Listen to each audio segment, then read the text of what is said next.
ounces. First 12 ounces, yeah. First 12 ounces. First 12 ounces, yeah. Y'all better listen up. This sports talking tough. So if you got a cup, go on and raise it up.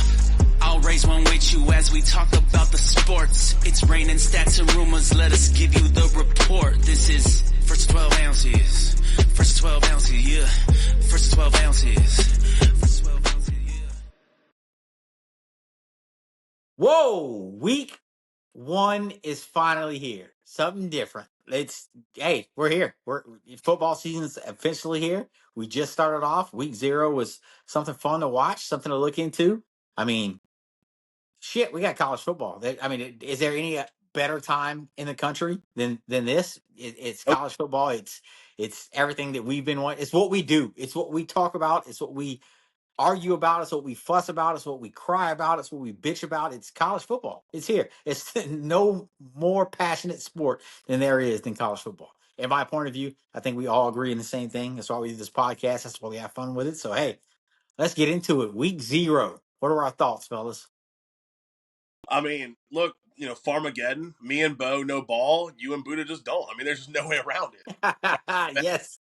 Rocco Beck, while he played in a monsoon, still did what he had to do, and we got the W. I mean, I don't know what else to say about it. The easiest money I've ever made in my life. That's all I'll say.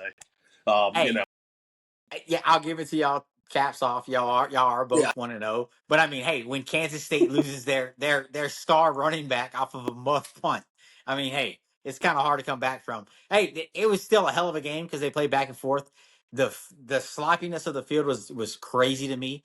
And I mean, the whole first half passes were almost impossible to catch. No one was catching any passes whatsoever.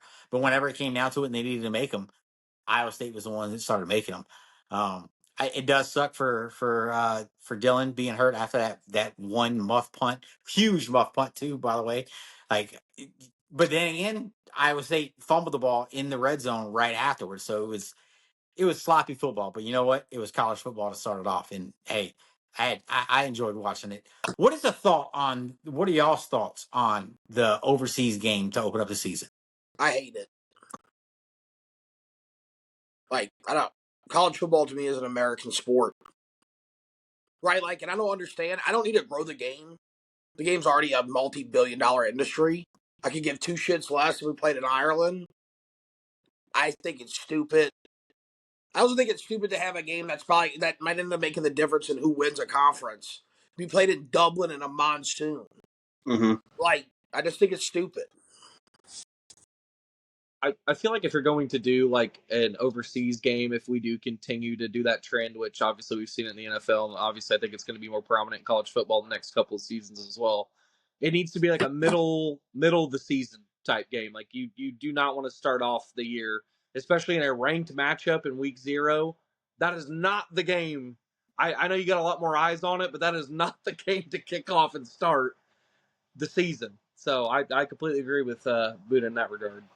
Yeah, I think the next 4 seasons there's overseas games to start the season on week 0, and it's all in Ireland. It's in the same stadium, same atmosphere, same everything else. I'm not sure.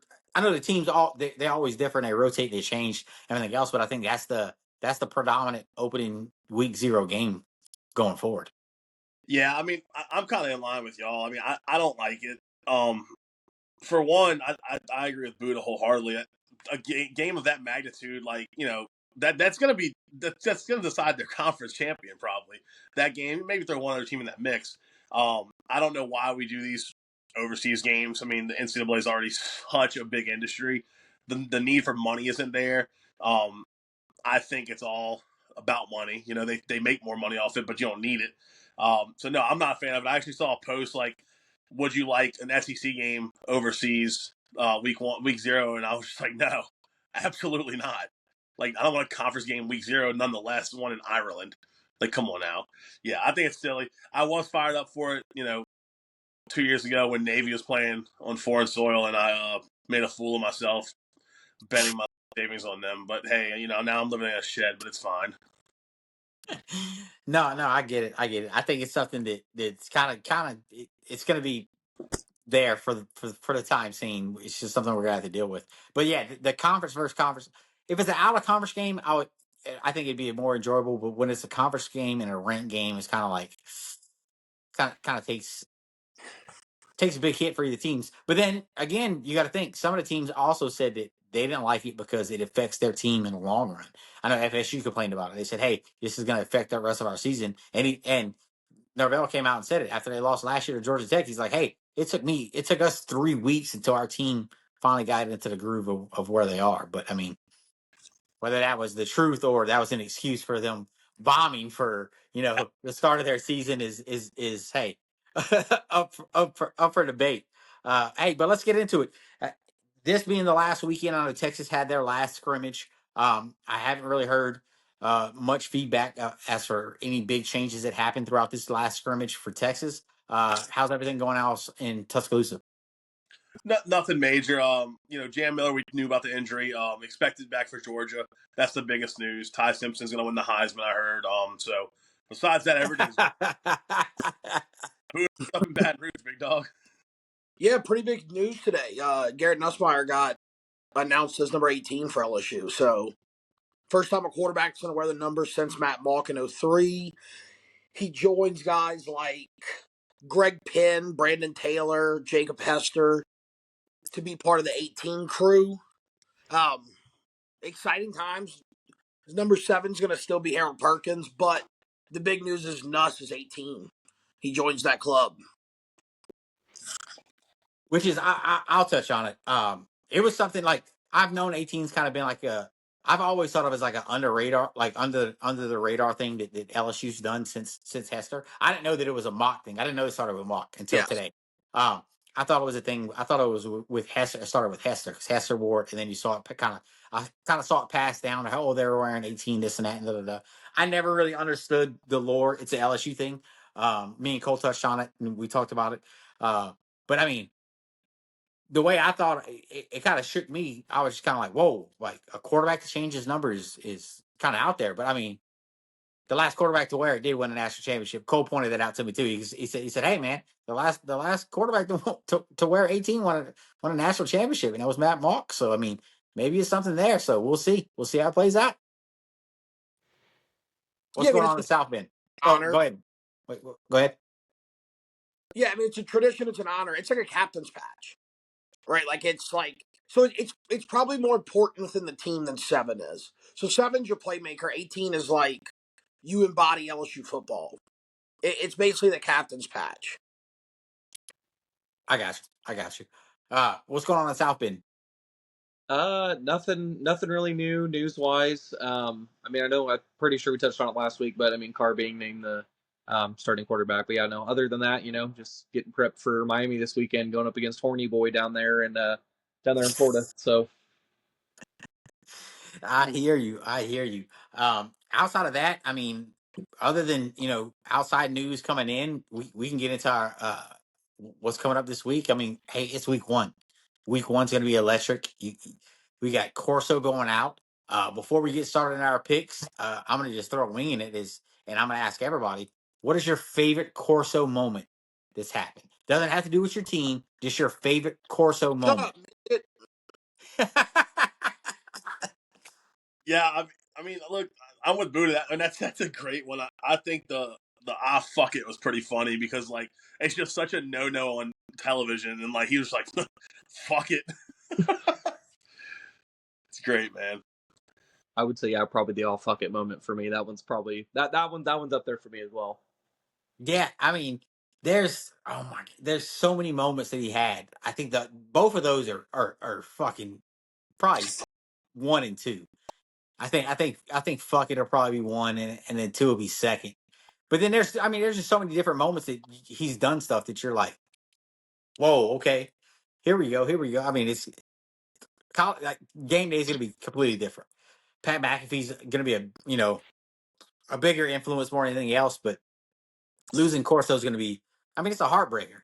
We all grew up on him. We've watched him since.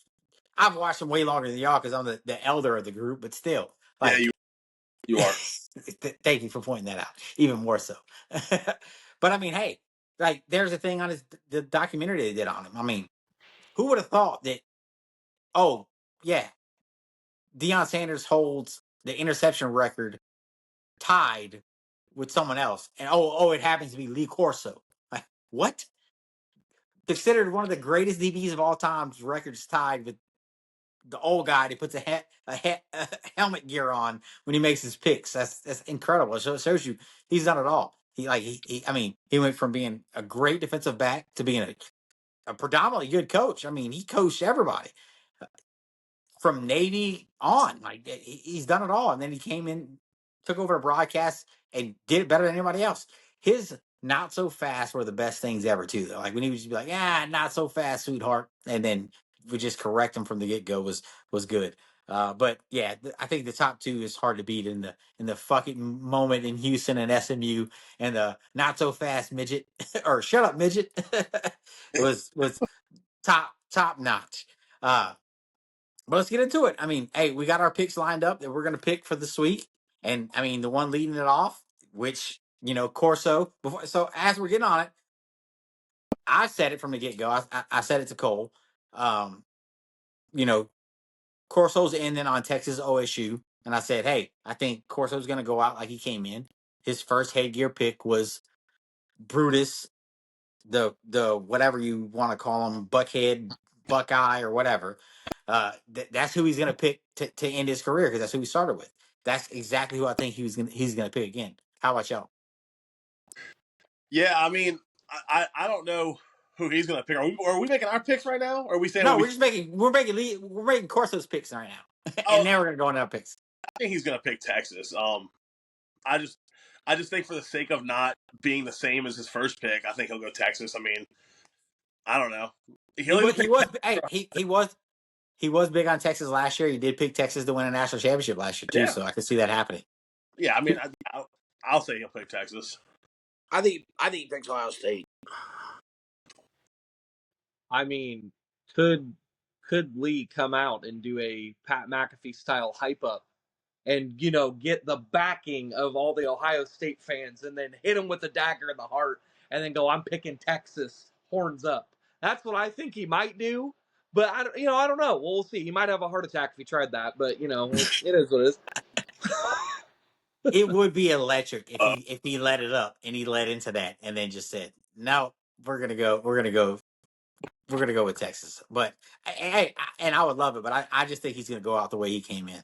But let's get into our picks. We'll go. I mean, that's the leadoff game. It's Texas Ohio State. It's a huge one. We all know where I'm gonna go, so I don't. There's no allegiance of who I'm gonna pick to, but I'll give my reasoning before y'all make y'all's picks. I mean, it's simple. I mean, it's fucking Texas. Texas has one of the most predominant defenses coming back, and then the thing that I think keeps getting overlooked that I keep harping on is Ohio State's coming in with not only a new quarterback that's never been in a big game. Everyone says, "Oh, this is Arch's big, it's his first big game, and it's on the road. It's at the Horseshoe." But Ohio State's coming in with not only a new quarterback, they're coming in with a new OC, a new offensive line coach, and a new defensive coordinator. The whole front office has changed at Ohio State. The same thing that happened at Michigan, and Michigan got blown out, and everybody was like, "Whoa, well, Michigan's not good." We got the same narrative off it. Like when you put the two together, it's the same thing that's going on in week one as it did last year, because that entire front office was changed at Michigan, and Texas went in and won, and they were like, "Oh well, Michigan's overrated. They should be ranked that high." That's how I see it. You have the same thing that's going to play out with Ohio State that played out with Michigan last year. They're replacing everything. Texas is going in there loaded yet again. So that's why I'm picking Texas. What, you picking Texas? Oh no, yeah, for sure, yeah. Shocker pick there. Yeah. Look, I mean, I've said this pick already on here before. I'm going to Ohio State. Reasoning, I've talked a lot about two quarterbacks coming in, first start. Julian Sansby at home, Archman's on the road. While I do think Texas has more players returning, they're also, replacing some big key players. Calvin Banks, Matthew Golden, Jadon Blue, obviously Quinn, starting quarterback. Gunnar Helm, another one. It's a lot of pieces. And look, I know Ohio State is replacing a lot of pieces too. Mika Ibuka, the whole running back room, Will Howard, obviously. At the end of the day, I mean, look, Ohio State has Caleb Downs coming back. Whether I think he's the best player in his position or not is irrelevant. He's still at least one of the top 3 DBs in the nation. There's no argument there. Obviously, Jeremiah Smith, everybody knows he's a freak. I think he'll be the best player on that field probably. So, I mean, look, that's kind of my reasoning. I think Ohio State has a slight edge. I think that edge is the fact that the teams are both very evenly matched, and it's at Ohio State. So I'm going to go with the quarterback that's going to have a quieter headspace. I hear what you're saying about the new coordinators and that, but look, I think when you're talking about top tier teams, I think new coordinators come and go. I don't see that. I definitely don't see them doing as bad as Michigan did last year. I think they'll be able to kind of pick it up and kind of keep the wheels rolling. So yeah, I got Ohio State in a very close game and a very electric game. Yeah, I'm going to pick Ohio State also. I think while you see parallels to them in Michigan, the big difference is they still have their head coach. The guy running the program is still at the helm in Ohio State. This is also a game, though, if it was being played in Austin, I'd probably pick Texas. It's very much so dependent to me upon where the game's taking place. I think the two rosters are comparable rosters. I think the situations are very comparable. Therefore, I just lean the home team. I think sometimes we get caught up in, like, when we pick winning and losing in these games, we hear it through the lens of good versus bad. Like, I don't think Texas is bad. I think this is two really good teams that I just happen to, my gut feels, give the home team the advantage. And again, if it was in Austin, I'd pick Texas. Like, it's a true coin flip in my head. So I've got Ohio State winning. I think they're in the same spot. It's just simply because it's being played at Ohio State. So I kind of, I've said my pick on here, I think, a little bit before. And I mean, as many of our viewers know, with my deep resented hatred for Ryan Day and the Ohio State Buckeyes, I just cannot consciously back the Buckeyes in that regard. Not to hate on the team, because obviously this new Saiyan kid, he's getting an absolute Lamborghini of wide receivers comparatively with Tate, Jeremiah Smith, and I don't know, is their 4th or 5th string guy last year. Obviously, he's moved up now on the depth chart. The one issue I see is if Texas is able to not lock up, but I mean, shut down the pass a little bit. I mean, what do you have in running back? I know we said we got a transfer from West Virginia, but I don't know his capabilities. What he's going to be bringing to the table for this Ohio State team that had 2, I think, almost 1,000-yard rushers last year, and Henderson and Judkins both. So those explosive runs that they had last year in the playoffs, are they going to have that this year? No, because you don't have 2 serviceable backs that are going to be running your offense, essentially, if and when they shut down Smith. So, and I know Carnell Tate did have a really good game last year as well, but I mean, I'm going to go with the versatility that Arch has in his package, and going with the Longhorns. So, Texas by 6 is what I'm guessing. Yeah, and then I talked to Cole about it earlier. I think Texas blows this game out. I think it's easily a 20-point win for Texas. I think it's not. I'm that confident. I'm that confident in our defense. I think I am that confident in our defense. I think it's a 20-point win by Texas there. And then I did talk to a friend who is a diehard OSU fan, literally probably about an hour ago, and he was like, "Bro, I don't see how y'all don't beat us by double digits." He's like, "Our quarterback, they're like, he's a 5." He goes, his exact words were, "Yeah, he's a 5-star." He goes, "But everyone in Ohio wants the freshman to start, not him, because he makes too many mistakes. He's been making them in spring." He goes, they highlight. He said, spring. He goes, spring ball is like spring ball. They highlight the highlights and they don't mention the lowlights. He goes, there's been more lowlights than highlights with Julian. I was just like, this is the first time I've ever heard this. So I'm taking it with a grain of salt. I'm like, this is the first time I ever heard this. And he was like, trust me, he's going to make mistakes. And y'all are going to be like, okay. With all due respect, I think that's the softest take I've ever heard from a fan of the team. And I'll just that. Yeah, I mean, it was so soft, I kind of want to say, like, it feels like not the truth. Like, it feels like you made it up. Like, it's like, Like, I literally talked an hour ago, but okay. No. To be clear, I believe that he said it. I'm just saying, A, I'm not buying it. B, I think it's the softest take I've heard in my life. But hey, with all due respect, obviously, of course. Don't want to hurt your feelings. All right, let's go on to the next one. The next one in the lineup is Bama FSU. Bama by Um, $1 million next. oh, here we go. Hey, I mean, FSU's got some power coming into this conference. They got a guy we Oh, both yeah. covered.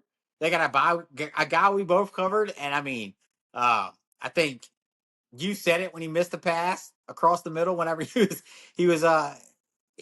he's playing quarterback, and he was playing wide receiver for Terrebonne, and they threw him. It was in a, I think it was 7-on-7, and he missed a pass across the middle, and you were like, hey, what happened? Hit you in a bad spot, and it hit him dead in the hands, and he dropped the pass, and what Ja'Kai Douglas, and then everybody just kind of was like, oh, okay, this guy's here. Now Florida State gets rolled. Bama's going to come in even without Jam Miller, and hopefully Todd Simpson shows us something other than being named after a member of the Simpsons family. Or Sorry for no. I think it's going to be a easy win for Bama. I think Todd Simpson shows who he is at quarterback, and Florida State's just not there anymore. I think Florida State starts looking for a new head coach after this game. yeah, I mean, look, obviously I'm picking Bama. Obviously, I hope for us to win big. End of the day, I'll take a 1-point win. Look, I want to get through week one. I want to be moving forward. I want to see what the team's got. Look, I've preached and preached and preached how nasty this team is, how loaded it is. I think more and more people are starting to see it because more and more people have Bama like now making the playoffs, now making the SEC championship or whatever. I don't think Castellanos did his team any favors by running his mouth. I know a lot of the leaders in the locker room, Deontay Lawson, Tim Keenan. I mean, they said it at media days. Disrespect will be addressed, right? Sounds corny, but I think they mean it. I think they're pissed that he's running his mouth. When he was confronted by Isaiah Horton, when they were off doing like one of the training sessions they do in the off season, he kind of like clammed up. Oh man, I'm trying to hype up the game, make it as big as possible, blah blah. And he's like, "But y'all gonna see?" And Isaiah was like, "No. I think you gonna see, dog. Like that this ain't no game. This isn't something to play with." I think his head's going to be taken off. I think they'll be burying him somewhere behind one of their end zones because I don't think he'll make it to the end zone any other way. I look for Bama to, hopefully win double digits, but at the end of the day, I'll take any win. But I do think we blow the fucking doors off the stadium, personally. Yeah, I before you start, Buddha, I remember the clip and I watched it quite a few times. He backpedaled like a mother. He stopped in his tracks. His whole demeanor like changed. But like if you're, in my view, if you're gonna say it, you gotta live about it. Like if you're gonna say it, even if you in 7-on-7 drills or you practice with somebody else, like be that guy. Like Cam Moore did it whenever him and Shakur were in a passing camp, and he was like, I don't know what the hell y'all doing in Colorado, but this is how we play ball down here. Like you play ball. Like that's what you want out of your quarterback. You want him to, like, if he's gonna say that in public, when it comes to a practice or a get together, be about it then too. Don't backtrack, and he 100% backtrack. But go ahead, Buddha. so I think Florida State's going to be better than they were last year. I think they're a better version than what they rolled out last year. So I don't think you can look at this game through the lens of last year Florida State versus last year Alabama. Florida State's going to be significantly better, but I still think Alabama wins this game by at least 2 touchdowns. Realistically, I think it's not. I mean, Castellanos, to me, it's not the talking, it's the on field play. He lost his job last year, right? Like, they did a lot of work in the portal at Florida State. It feels like they settled on him. Like, he's another guy. The highlight package is nice, but he lost his job at Boston College. Like, he was benched.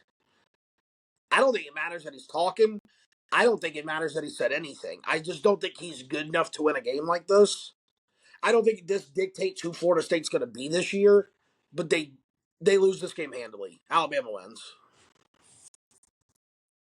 I think even regardless of Jam Miller being out, I mean, you still have one of the highest paid NIL athletes in Ryan Williams, and at receiver still. So I think this is going to be one of those games. Ty is going to be looking for Williams in a very comfortable target probably for him, and I think it's going to be scorched earth. I don't think this game's going to be close, and Florida's going to be 1-0 in the win column. So got Bama, roll Tide, baby, let's go.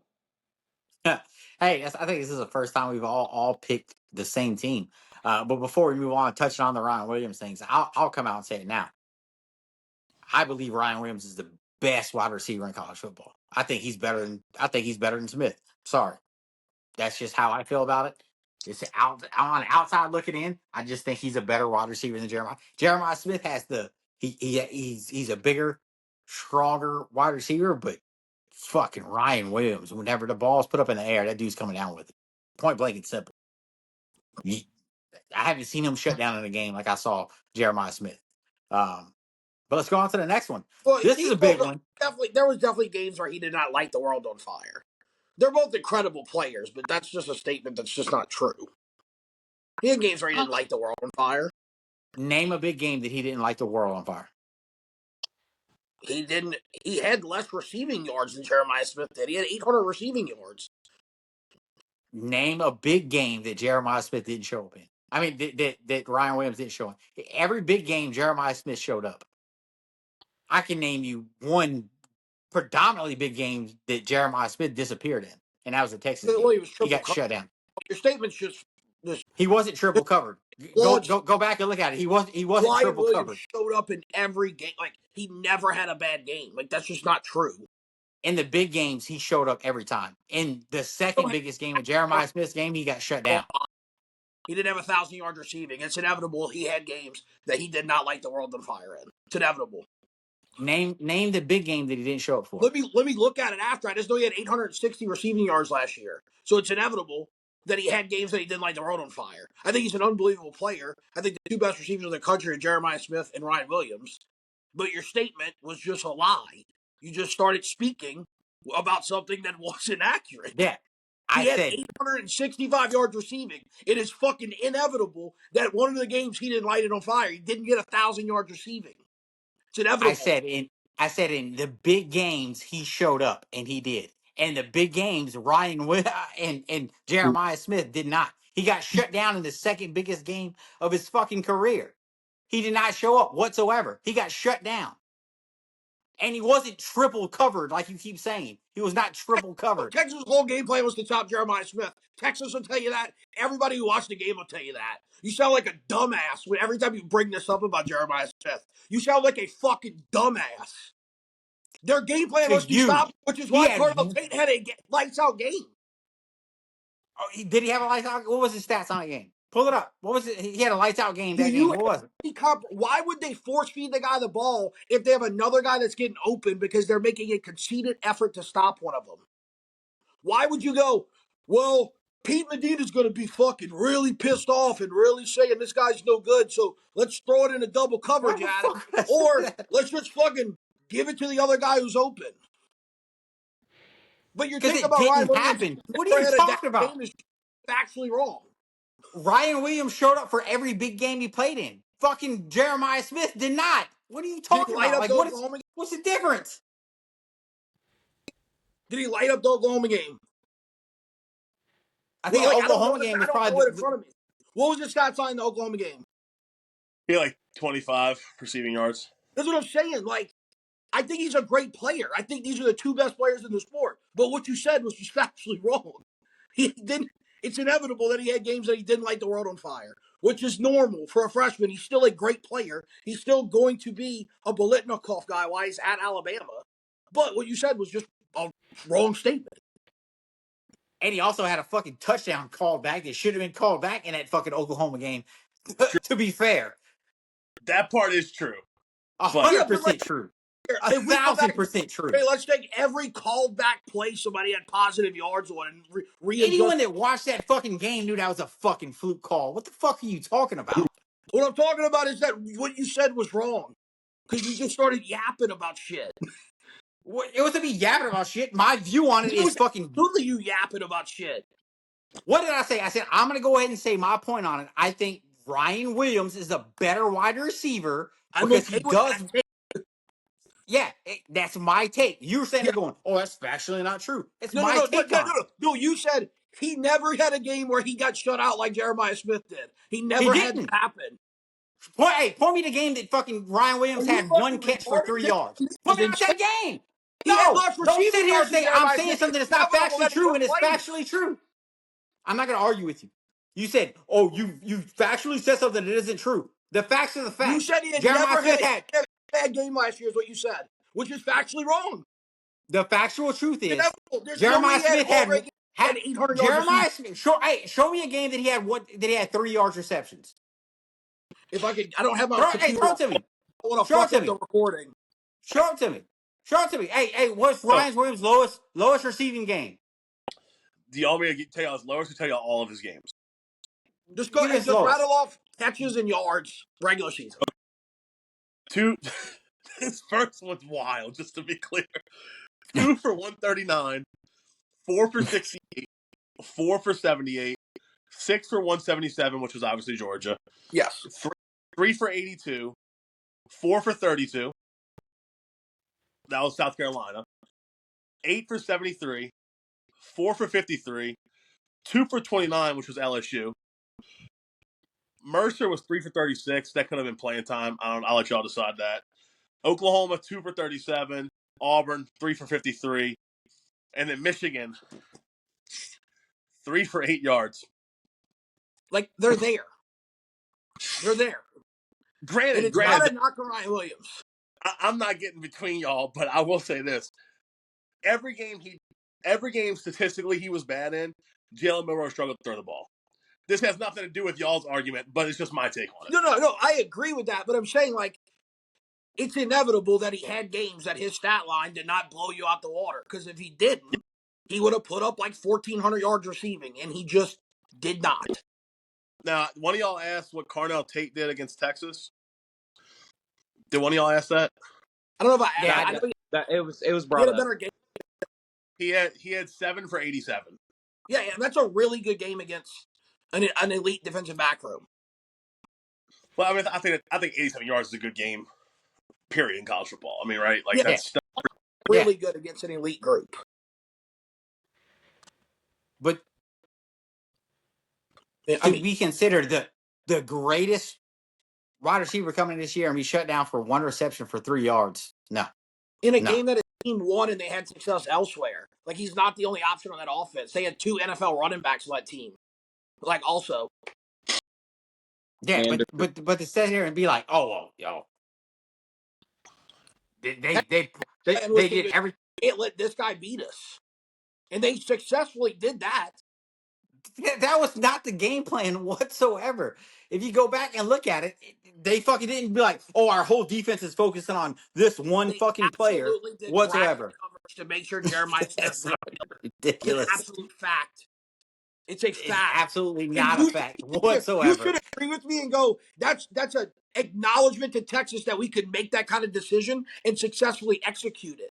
But you're so fucking thick-headed that you just go like, well, our game plan was like, we were gonna like have Art sit on the sidelines and say, I'm not gonna go to the draft and Yeah, like, because and I'm gonna that's like what I sit said. here and Yeah, like fondle because Parker that's what I Livingston's said. fucking ball sack because you're an idiot.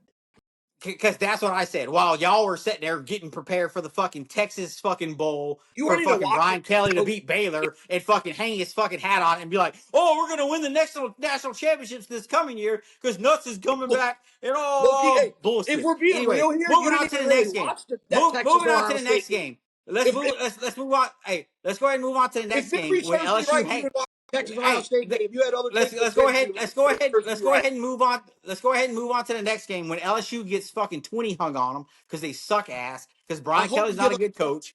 Because fucking Nussmeier.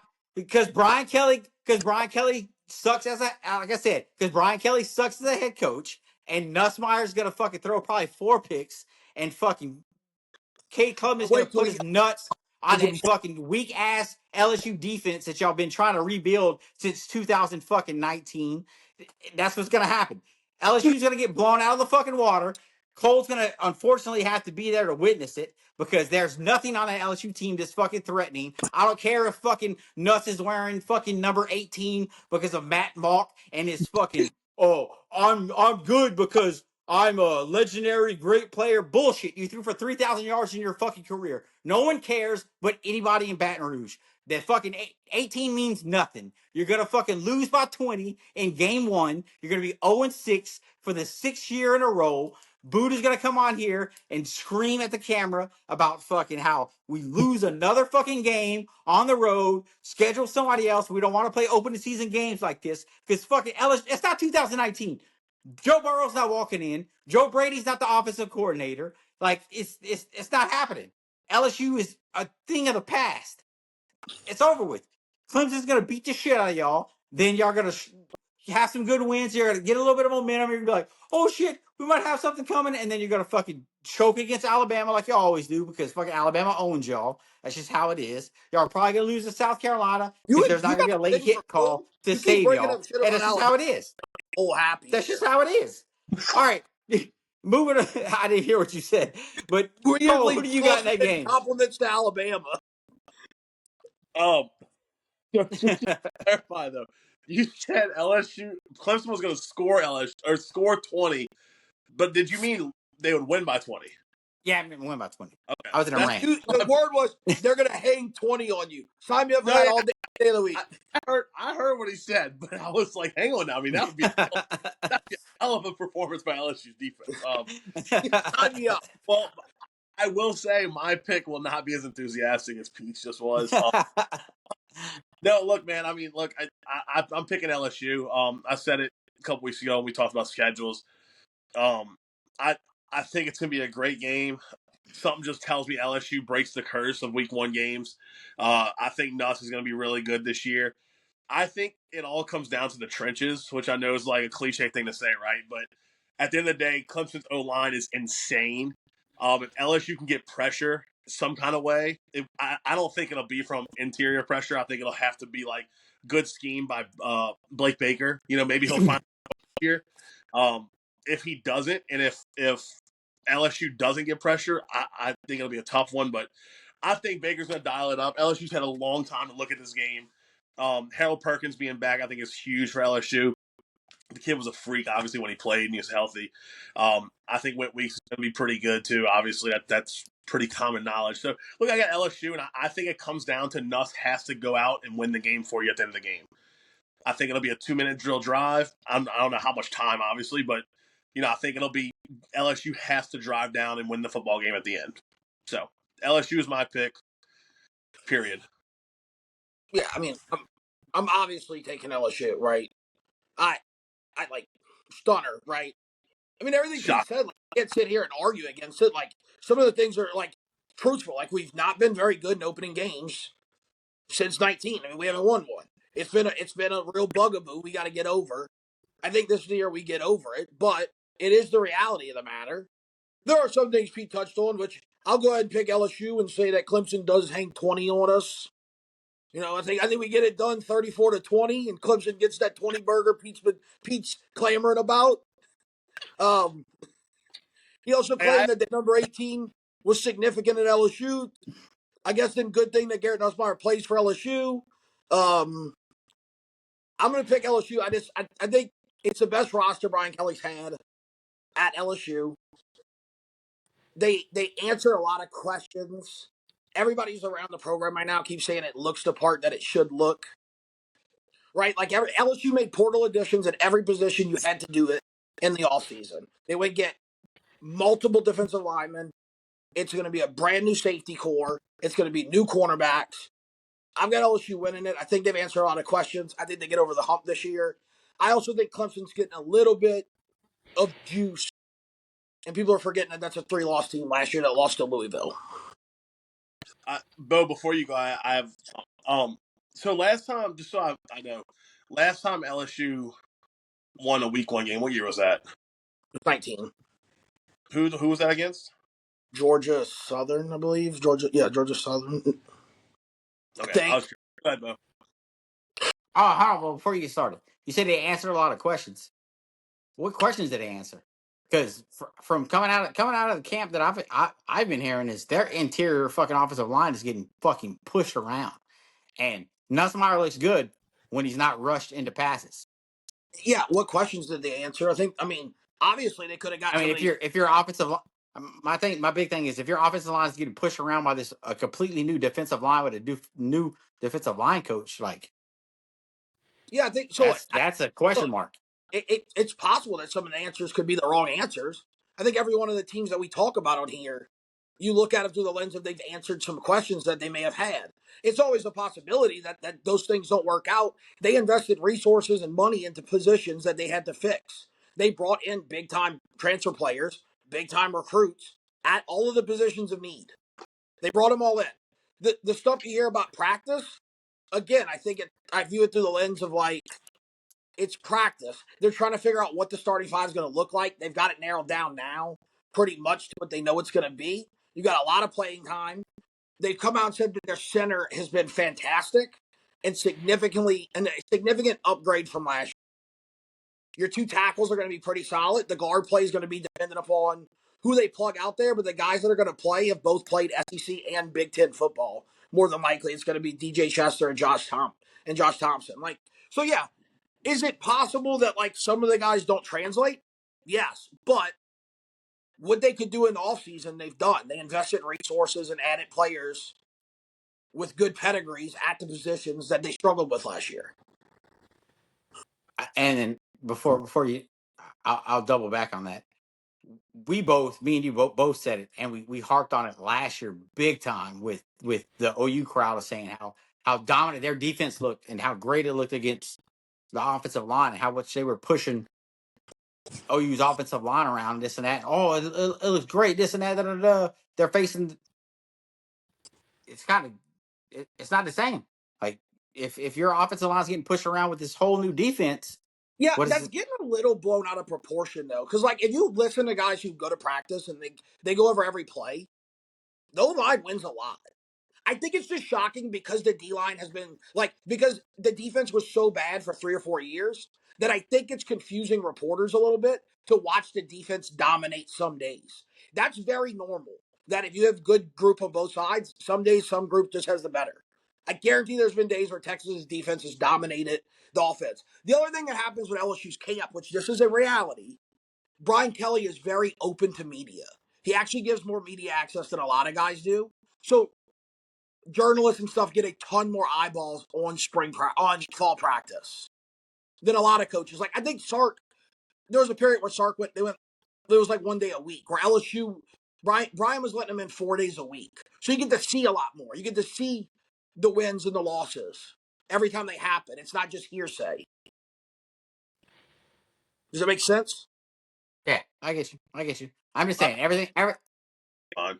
He just likes being on camera. That's saying, but whatever. I didn't hear what he said. What did you say?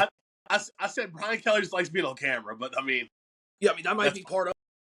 That's definitely part of it, but I mean, nonetheless. All right, Bo, what you got? All right, so I'm going to be giving my two final picks because I do have a fantasy draft here in about 2 or 3 minutes. After Pete blew up about LSU and Jeremiah Smith. So anyway, you got so three. You got three of them. Wait, hold on. You got to give us three before you jump out. You got to give us LSU, Notre Dame, and you got to give us TCU, North Carolina. So you got to give us three since you're dipping out. Yeah. So so the LSU game, as much as we've talked in the past, time and time again about Brian Kelly, and I've seen it as a Notre Dame fan, and we've seen it over and over and over again. I think this is going to be one of those games. Both of the defenses might show up, but I do see this end up being a boat race statistically between Klubnik and Nussmeier. And as we've seen with the Clemson Tigers, they don't win in boat races. They lost to Louisville last year, who ran the fucking table. So, with that being said, I'm going to be rolling with the LSU Tigers in that game. Then we get. Since you dipping out, next up is Notre Dame, Miami for you. So this one's a lot tougher for me. However, even with poor quarterback play with Notre Dame, we've seen the running back room kind of thrive, and obviously returning one of the best running backs in college football this year, in Jeremiah Love, along with his two counterparts, Jarian Price and Anais Williams, who both showed out well when Love was injured during the playoffs. I'm going to roll with Notre Dame here, obviously. I don't know what weapons that Miami Hurricanes offense has after Cam Ward and company all left and got drafted.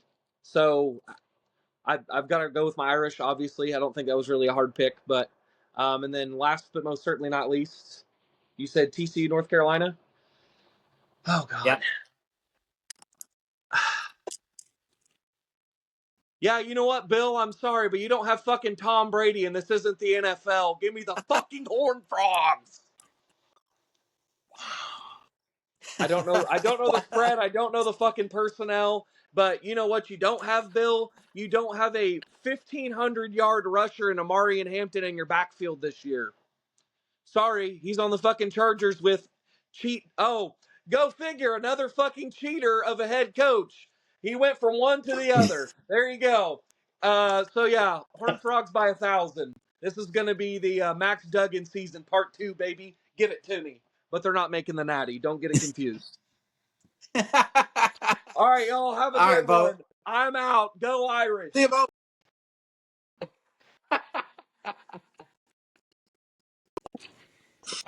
Always What a- good with Bo. Always good with Bo. All right, so next up is Notre Dame Miami. I think this one's.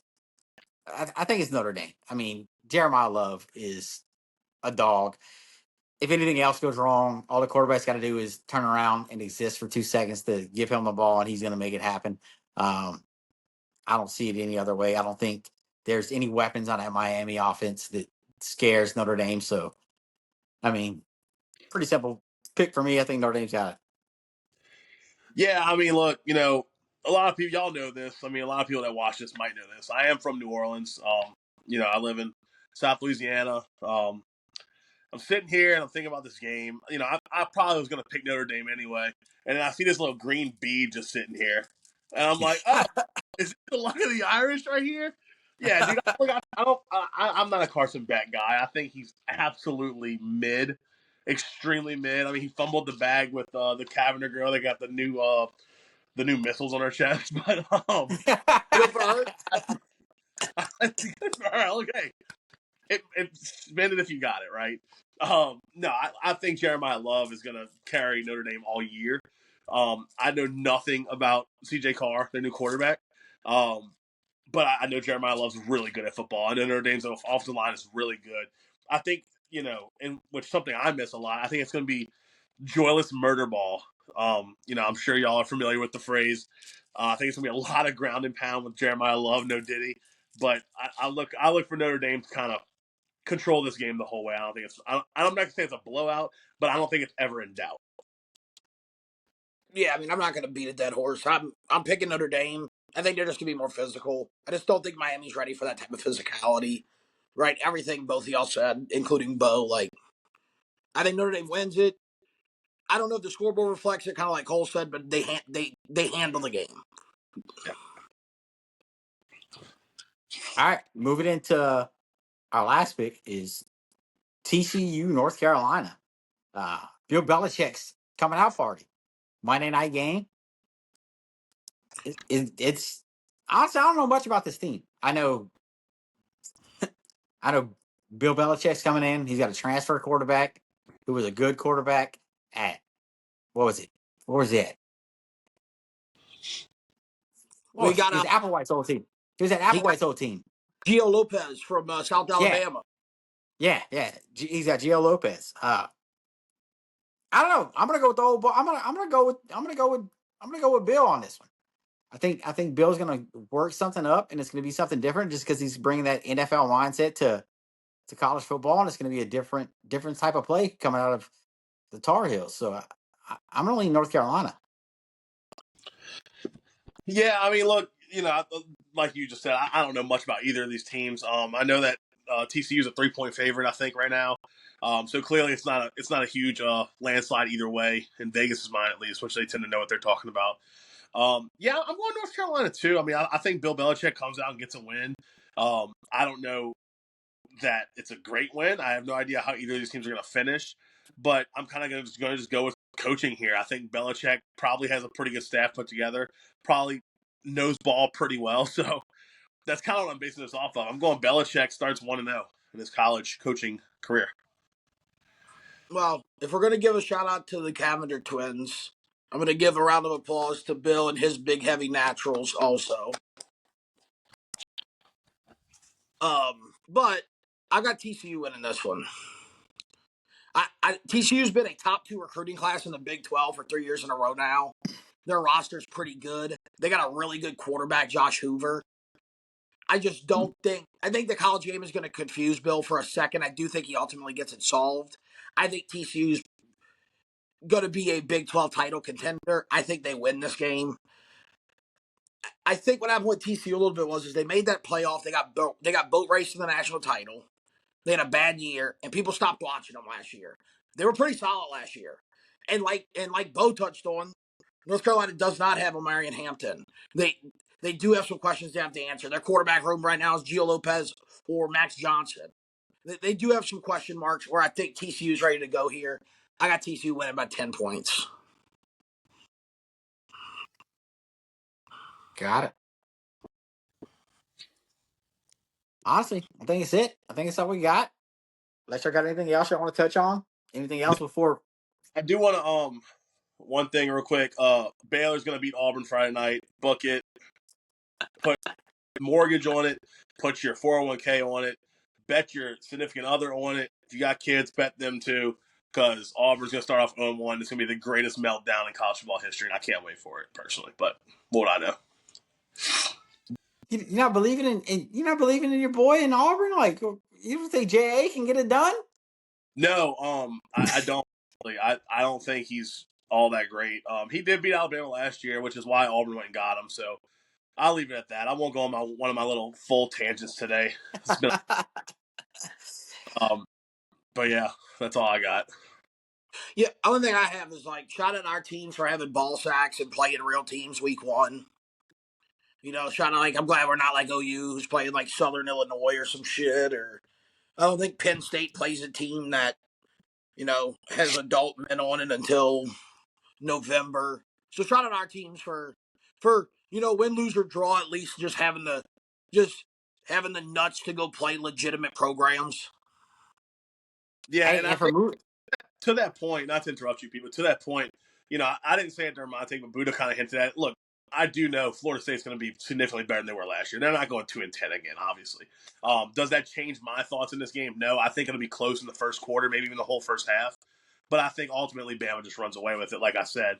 But I definitely wanted to kind of throw that in there. I don't expect Florida State to go 2-10. I mean, come on now. Hey, and moving forward, the whole landscape of SEC ball's gonna change. I mean, going into 9 games, and then you have to play a big time out of conference game. I mean, I think the all of our teams pretty much have done that for the past few years consecutively. They've always scheduled, and it's always been on schedule, future schedules for us to play. I mean, Texas plays against Ohio State against next year. Bama hosts who next year? Next year, Bama plays Ohio State.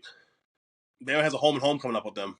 So does it start next year? Well, Texas finishes their series with them next year. Well, it's 2027. So Bama has home and home with Florida State, and then it's actually in 27. Bama plays Ohio State and West Virginia weeks 1 and 2, which I'm sure that's West Virginia. So 20. Yeah, so we got Ohio State and then Michigan, and then we got Michigan again in 27. And then who does LSU got lined up? LSU's got their home and home with Clemson, and then they do a home and home with Houston. And the year they do it with Houston, they also do Arizona State that same season.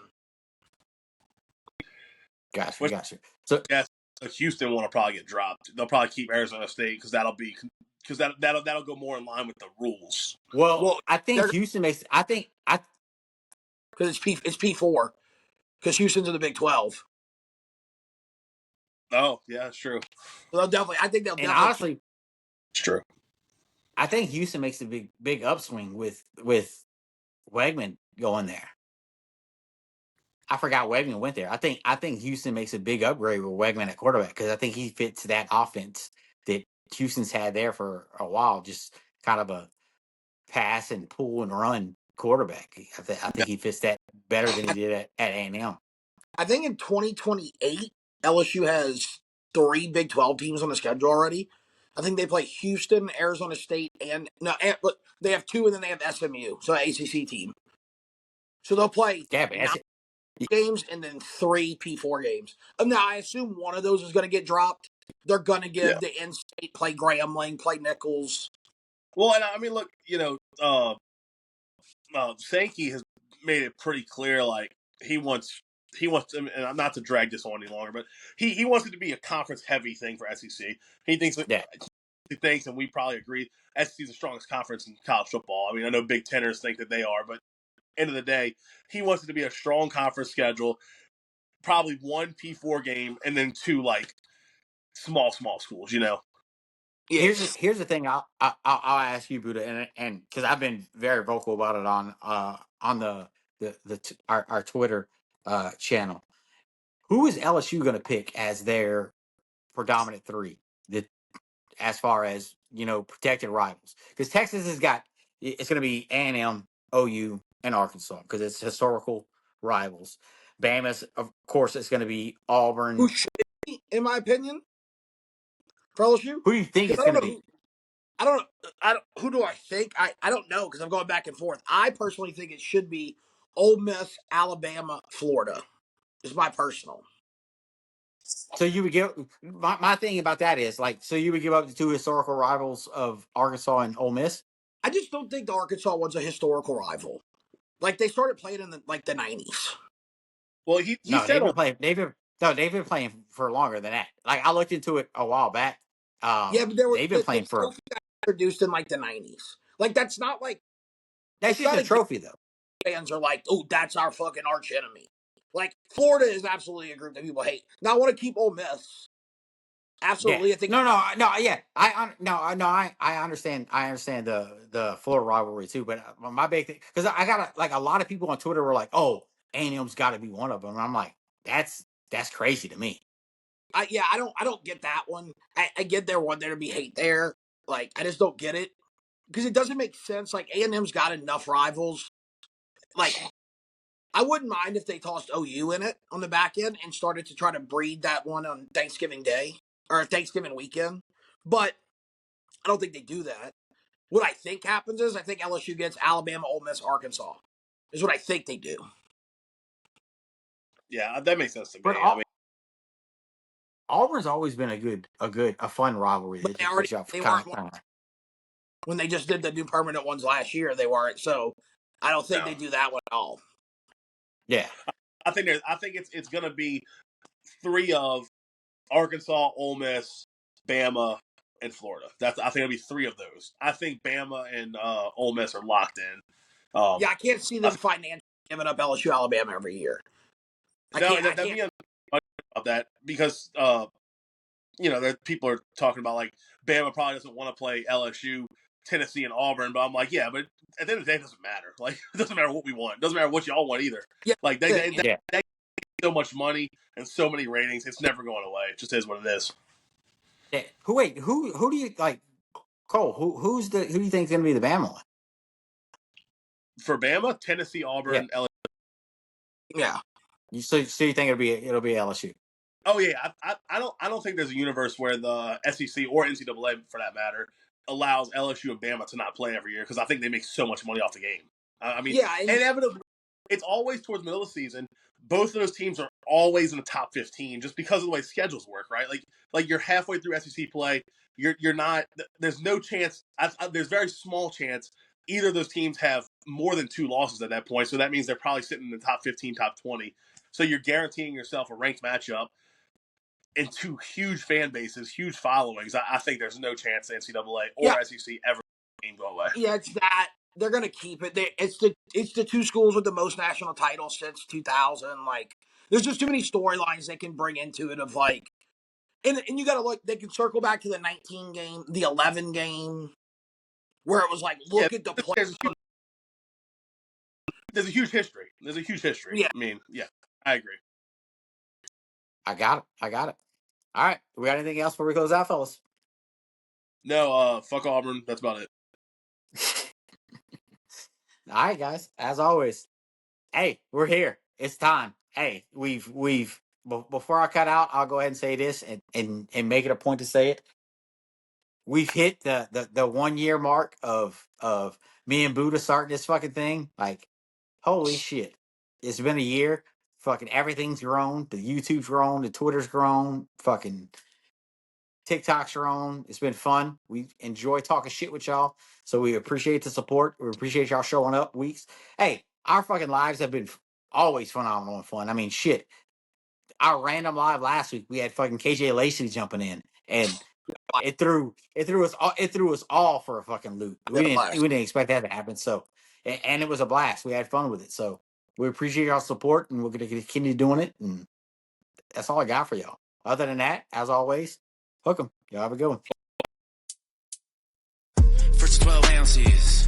First 12 ounces, yeah. First 12 ounces. First 12 ounces, yeah. Y'all better listen up. This sports talk talking tough. So if you got a cup, go on and raise it up. I'll raise one with you as we talk about the sports. It's raining stats and rumors. Let us give you the report. This is First 12 ounces. First 12 ounces, yeah. First 12 ounces.